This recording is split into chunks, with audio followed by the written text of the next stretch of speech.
بسم اللہ الرحمن الرحیم۔ السلام علیکم۔ ایک دفعہ ابن انشا ٹوکیو کی ایک یونیورسٹی میں مقامی استاد سے محو گفتگو تھے۔ جب گفتگو اپنے اختتام پر پہنچی تو وہ استاد ابن انشا کو الوداع کرتے ہوئے یونیورسٹی کے باہری صحن تک چل پڑا۔ ابھی یونیورسٹی کی حدود میں ہی تھے کہ دونوں باتیں کرتے کرتے ایک مقام پر کھڑے ہو گئے۔ اس دوران ابن انشا نے محسوس کیا کہ پیچھے سے گزرنے والے طلباء اچھل اچھل کر گزر رہے ہیں۔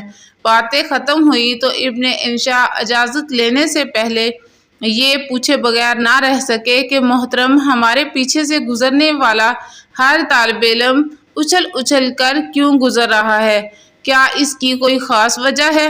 ٹوکیو یونیورسٹی کے استاد نے بآواز بلند قہقہ لگایا اور ابن انشا کو بتایا کہ سورج کی روشنی سے ہمارا سایہ ہمارے پیچھے پڑ رہا ہے اور یہاں سے گزرنے والا ہر طالب علم نہیں چاہتا کہ اس کے پاؤں اس کے استاد کے سائے پر پڑیں۔ اس لیے ہمارے عقب سے گزرنے والا ہر طالب علم اچھل اچھل کر گزر رہا ہے۔ یہ قوم کیوں نہ ترقی کرے؟